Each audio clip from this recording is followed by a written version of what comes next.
भाइयों बहनों, अरे दुनिया के पढ़े लिखे देश भी जब चुनाव होता है ना, तो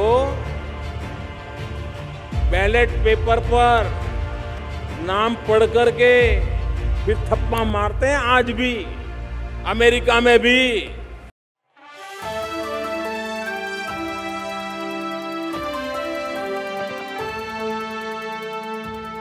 नमस्कार, मैं राकेश मोहन सिंह और आप सभी का स्वागत है हमारे खास कार्यक्रम में।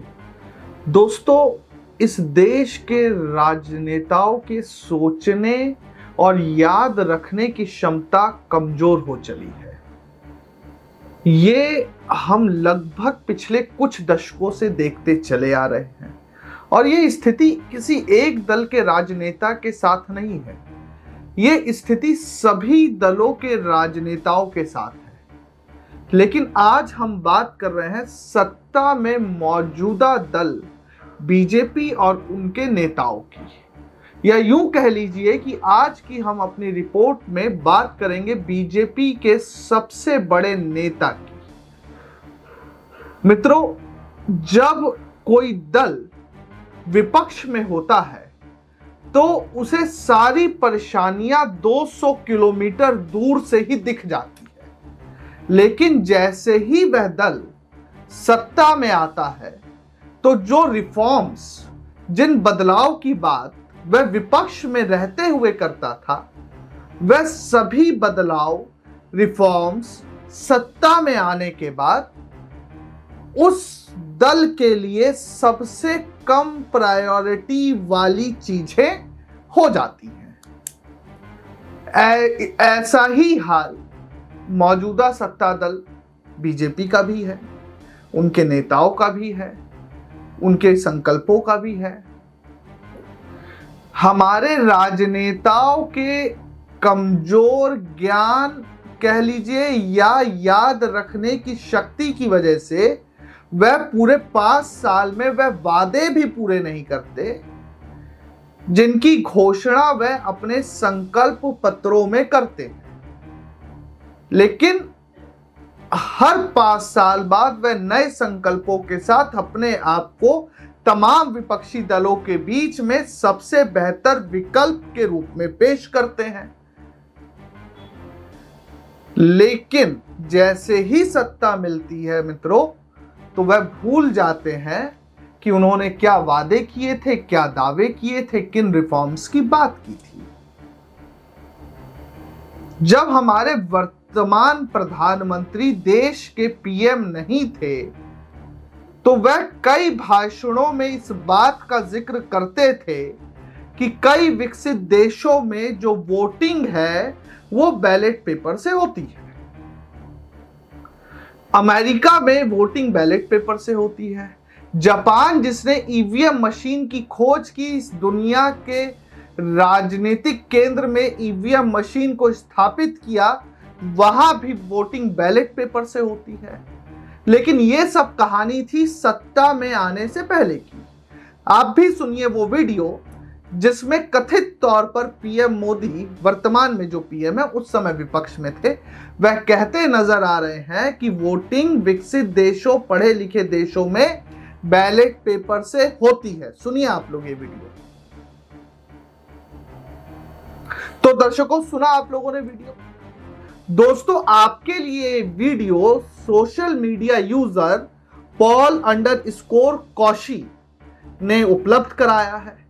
हम या हमारी ये पूरी टीम इस वीडियो की सत्यता का दावा नहीं करती है, लेकिन फिर भी हम अपनी बातचीत को पूरा करने के लिए इस वीडियो को आधार तो बना ही सकते हैं। किसी भी बातचीत के लिए दर्शकों, वीडियो को आधार बनाना या किसी भी बिंदु को आधार बनाना बहुत आवश्यक होता है। यहां भी हम ऐसा ही कर रहे हैं। तो साथियों, आपने ये वीडियो सुना किस तरह से पीएम मोदी, वर्तमान के जो समय विपक्ष में थे, वह कह रहे हैं कि विकसित देशों में चुनाव बैलेट से होते हैं, लेकिन जब सत्ता में आए तो उन्हें सबसे प्यारा हो गया ईवीएम। जब विपक्ष ईवीएम पर सवाल और चुनाव आयोग की भूमिका पर संदेह खड़ा करने लगा तो पीएम मोदी खुद ही मैदान में आ गए ईवीएम और चुनाव आयोग के प्रोटेक्शन के लिए। आप यह बयान सुनिए, अब बड़ा ही रोचक बयान है। पीएम मोदी ने किस तरीके से विपक्ष को लगभग लताड़ लगाते हुए ईवीएम और इलेक्शन कमीशन ऑफ इंडिया, जो आज अपनी विश्वसनीयता के सबसे बुरे दौर से गुजर रहा है, उसके संरक्षण में किस तरह से पीएम मोदी ने पीएम बनने के बाद, अब समझिए पहला वाला वीडियो तब का था जब वो विपक्ष में थे, अब ये वीडियो तब का है जब वह पीएम बन चुके थे, तो उन्होंने किस तरीके से चुनाव आयोग और ईवीएम को संरक्षण दिया। तो सुना आप लोगों ने दोस्तों, कितना प्यार करते हैं हमारे माननीय प्रधानमंत्री ईवीएम और चुनाव आयोग से। लेकिन दोस्तों सवाल है, आखिर क्यों देश में सियासी मुद्दा फिर से ईवीएम बन चला है? आखिर क्यों ईवीएम सोशल मीडिया से लेकर तमाम अन्य सार्वजनिक प्लेटफॉर्म और अखबारों की सुर्खियां बन चुका है? तो इसके लिए दोस्तों हम दिसंबर माह में हैं, 2 दिन बाद 1 तारीख नया साल, या 1.5 दिन बाद कह लीजिए, लेकिन इसके लिए दिसंबर में ही आपको 12 दिन पहले जाना होगा अगर आपको इस पूरे घटनाक्रम को समझना है। 19 दिसंबर को दिल्ली में इंडिया अलायंस की बैठक थी, जो विपक्षी एकता का गठबंधन है। इंडिया अलायंस की बैठक में विपक्षी दलों के नेताओं ने एक प्रस्ताव पास किया कि हम चुनाव आयोग से ईवीएम पर उठ रहे तमाम सवालों और संदेहों को लेकर मिलेंगे। उन्होंने चुनाव आयोग को ज्ञापन भी सौंपा, लेकिन चुनाव आयोग शायद इतना ज्यादा व्यस्त था कि उसने इस बात के लिए बिल्कुल मुनासिब नहीं समझा कि लोकतंत्र को मजबूत करने वाले विपक्ष को समय दिया जाए। चुनाव आयोग जो विपक्ष को टाइम पर हल्की गलती पर भी नोटिस भेजता रहा, उसने विपक्ष के ज्ञापन का नोटिस ही नहीं लिया और ना विपक्ष के नेताओं को मिलने का समय दिया। तो आखिर दोस्तों सवाल क्यों ना उठे चुनाव आयोग की भूमिका को लेकर? क्या चुनाव आयोग ने विपक्ष को मरा हुआ मान लिया है, इसलिए वह मिलने का समय नहीं दे रहा? क्या चुनाव आयोग इतना पंगु बन चुका है कि वह किसी के खिलाफ किसी दूसरे की या खास तौर पर विपक्षी दलों के नेताओं की आवाज सुनना भी पसंद नहीं कर रहा? टीएन शेषन जैसे मुख्य चुनाव आयुक्त अपने इतिहास के झरोखे में लपेटे हुए यह चुनाव आयोग वर्तमान का इतना बेबस और लाचार इस देश के राजनीतिक इतिहास में कभी नहीं दिखा। नहीं बुलाया मिलने के लिए। उसके बाद क्या हुआ?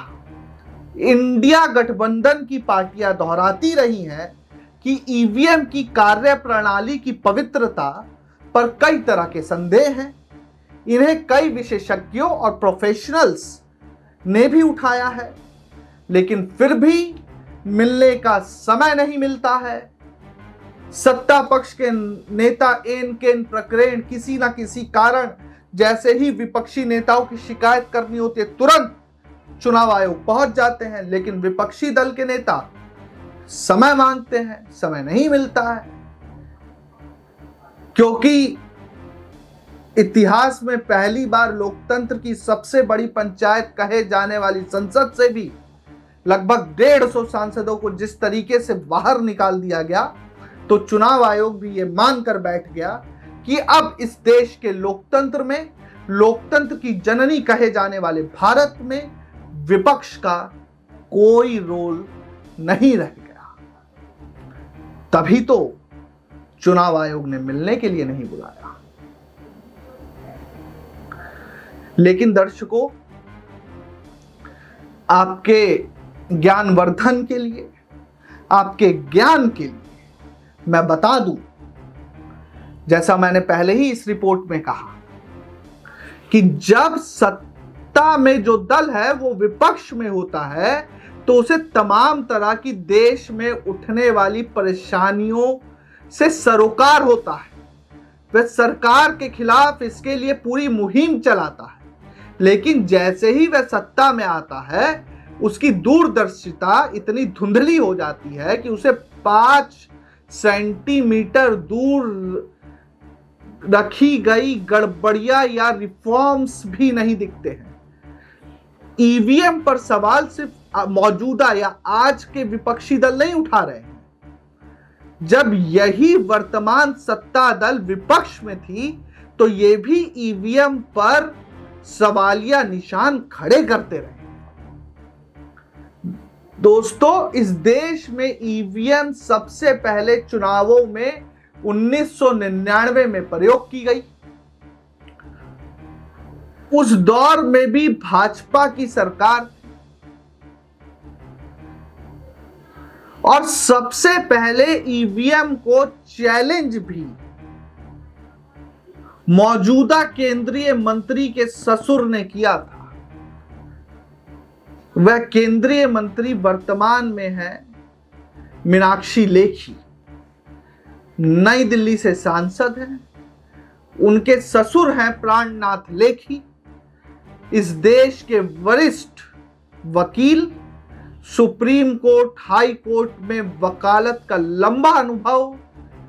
वर्ष 2004 में उन्होंने सबसे पहले ईवीएम को कटघरे में खड़ा किया था, उसकी कार्यप्रणाली को कटघरे में खड़ा किया था, उसकी विश्वसनीयता को कटघरे में खड़ा किया था। उसके बाद मौजूदा बीजेपी के राज्यसभा सांसद जीवीएल नरसिम्हा ने देश के पूर्व उप प्रधानमंत्री और भाजपा के मार्गदर्शन मंडल के सदस्य लाल कृष्ण आडवाणी की मदद से तो ईवीएम पर पूरी किताब ही लिख दी। समझ रहे हैं? किताब का शीर्षक था डेमोक्रेसी एट रिस्क। क्या हम अपने ईवीएम पर विश्वास कर सकते हैं? ये पूरी किताब जीवीएल नरसिम्हा ने लिखी, जो वर्तमान में राज्यसभा के सांसद है बीजेपी के। दोस्तों, सुब्रमण्यम स्वामी जो आज बीजेपी से किनारे कर दिए हैं, उन्होंने भी 2009 में ईवीएम पर सवाल खड़े किए थे। और आज विपक्ष, जिसमें कांग्रेस है, जिसमें टीएमसी है, तमाम लोग ईवीएम की कार्यप्रणाली और पवित्रता को लेकर सवाल खड़े कर रही है, तो मानो सरकार और चुनाव आयोग के कानों में जू तक नहीं रेंग रही। भाइयों बहनों, अरे दुनिया के पढ़े लिखे देश भी जब चुनाव होता है ना, तो बैलेट पेपर पर नाम पढ़ करके फिर थप्पा मारते हैं। आज भी अमेरिका में भी इन लोगों ने पहले सिर्फ मोदी को गाली दी, दिन रात सारी गालियां मोदी पर पड़ती, और ये महामिलावटी सुबह डिक्शनरी लेकर के बैठ जाते और रोज नई नई गाली खोजते, नई गाली बनाते थे, और एक ही काम, सुबह शाम मोदी के नाम, रोज नई गाली। ऐसा होता था कि नहीं? होता था कि नहीं? अब 4 चरण चुनाव के बाद उनकी जो बंदूक है ना, इसकी बाद उन्होंने आधी गाली मोदी को दी और आधी गाली ईवीएम को दी। अब वो सुबह शाम थोड़ी गाली मोदी को देते हैं, थोड़ी गाली ईवीएम को देते हैं। लेकिन पिछले 3 दिन में इनकी हालत इतनी खराब हो गई है, इतनी खराब हो गई है कि अब संतुलन गंवा चुके हैं।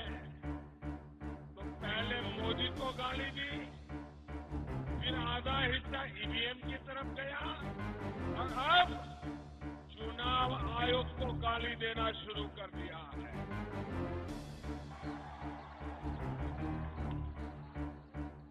साथियों, ये है कुछ नहीं, उनकी हार का रेडीमेड बहाना। ये दर्शकों, ईवीएम की कार्य प्रणाली और पवित्रता पर संदेह क्यों ना किया जाए, यह भी अपने आप में यक्ष प्रश्न आज के समय आप सभी मतदाताओं के सामने खड़ा है। चुनाव आयोग कहता है कि हमारी ईवीएम में किसी तरह की गड़बड़ी नहीं की जा सकती। जो संदेह 1 दशक पहले बीजेपी के मन में या एनडीए के नेतृत्व वाले दलों में था, वही संदेह आज इंडिया अलायंस के घटक दलों में भी है। तो आखिर क्यों नहीं चुनाव आयोग इस संशय को दूर करता है? शंका को दूर करने की बजाय चुनाव आयोग हैकाथॉन, जिसमें सभी विपक्षी दलों के नेताओं को बुलाया गया था पीछे, ऐसा तमाशा बुन देता है। क्या इससे चुनाव आयोग की जवाबदेही, पूरे चुनाव आयोग की जवाबदेही जनता के लिए, इस देश के लोकतंत्र के प्रति पूरी हो जाती है? इसका सवाल आप अपने अंतर मन से ढूंढिएगा दोस्तों।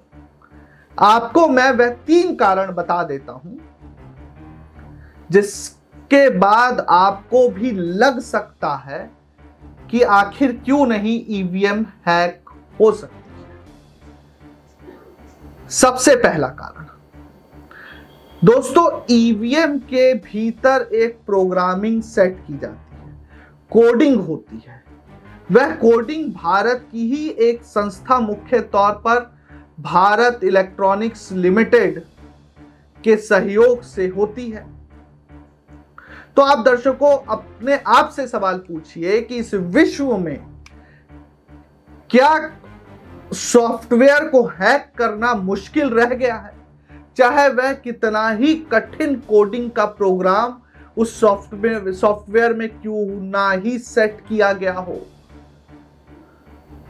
पहला कारण। दूसरा कारण दर्शकों आपको मैं बताता हूं, मौजूदा सत्ता तंत्र को लेकर कायम अविश्वास के कारण इस शंका को और ज्यादा बल मिला है। आज की तारीख में शीर्ष के सिर्फ 2 ही नेता है। अगर आप ध्यान से देखें और अपने मस्तिष्क पे जोर डालें तो आज की भारतीय राजनीति में शीर्ष पर 2 ही नेता हैं। अब आप खुद सोचिए कि अगर इन्हें कुछ ऐसा पता चलता है तो ये नैतिकता की कसौटी पर चलते रहेंगे या 19-20 करेंगे। और प्रयोग के तौर पर अपने आप से ही आप ये सवाल पूछें कि किसी भी दल को अगर लगेगा कि थोड़ा बहुत 19-20 करके हम सत्ता में वापसी कर सकते हैं तो क्यों ना किया जाए।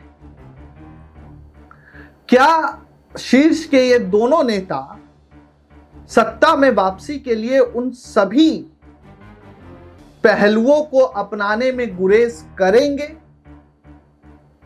जो उन्हें सत्ता में वापसी करा सके या जिनकी मदद से वह सत्ता में वापसी कर सके? यह सवाल भी आप अपने आप से पूछिए। आप दर्शकों एक चीज मैं और आपको बता दूं कि तीसरा जो सबसे प्रमुख कारण है, संवैधानिक संस्था पर अविश्वास, जो इस शंका को एक ऐसे सिद्धांत में बदल देता है जिसमें हर चीज की व्याख्या साजिश बताकर की जाती है। विपक्ष ने कोई मांग रखी, सरकार उसको साजिश बता देती है, अप्रत्यक्ष रूप से चुनाव आयोग उस पर पर्दा डाल देता है या सिरे से नकार देता है। तो तीसरा कारण यही है कि एक संवैधानिक संस्था पर अविश्वास कहीं ना कहीं पैदा तो हुआ है। इस पर भी चर्चा करने की जरूरत है और यह भी एक कारण है कि लोगों को लगता है कि ईवीएम में गड़बड़ी की जा रही है। पीछे 5 राज्यों के चुनाव हुए दोस्तों। शिवपुरी की एक घटना बताता हूं। कब्रिस्तान से 6 ईवीएम मशीन मिली। मध्य प्रदेश चुनाव में की एक और घटना बताता हूं। जो बैलेट बॉक्स, जो मतदान में जिन अधिकारियों की ड्यूटी लगती है या जो सुदूर क्षेत्र में है, अपने सरकारी कर्मचारी अपने क्षेत्रों में जाकर मतदान नहीं कर सकते या दूसरे अन्य कारणों से जो मतदान अपनी पोस्टिंग वाली जगह से या अपनी मौजूदा स्थान से करते हैं, वो सब बैलेट में ही करते हैं और उसको खोलने का एक प्रोसीजर है, एक कार्यप्रणाली है। लेकिन उस प्रोटोकॉल को तोड़ते हुए मतगणना से 2 दिन पहले ही उस बैलेट बॉक्सेस को खोल दिया गया। यूपी की अभी हालिया घटना है कि जिस तरीके से जहां ईवीएम का स्टोर रूम था वहीं पर आग लग जाती है। ये क्या है? इस तरह की घटना लोकतंत्र पर और ईवीएम की शुद्धता, पवित्रता पर सवालिया निशान खड़े करेगा कि नहीं करेगा? जिस भारत को लोकतंत्र की जननी कहा जाता है, आज वही लोकतंत्र की जननी भारत माता लगातार ईवीएम पर उठते सवालों की वजह से बीमार हो गई। उसको दूर करने की जिम्मेवारी भी सरकारों की। अगर ऐसा नहीं होगा तो लोकतंत्र पर लोगों का विश्वास धीरे धीरे अविश्वास में बदलेगा, जो 75 वर्ष पूरे कर चुका लोकतांत्रिक भारत देश के लिए बिल्कुल ठीक नहीं होगा। आप दर्शकों का क्या सोचना है ईवीएम के पूरे मुद्दे को लेकर, कि ईवीएम की पवित्रता बनी हुई है या नहीं बनी हुई? हमें जरूर लिख भेजें। हमारी रिपोर्ट पसंद आई हो तो हमें लाइक, सब्सक्राइब और कमेंट करना ना भूलें। तब तक मुझे दीजिए इजाजत। धन्यवाद।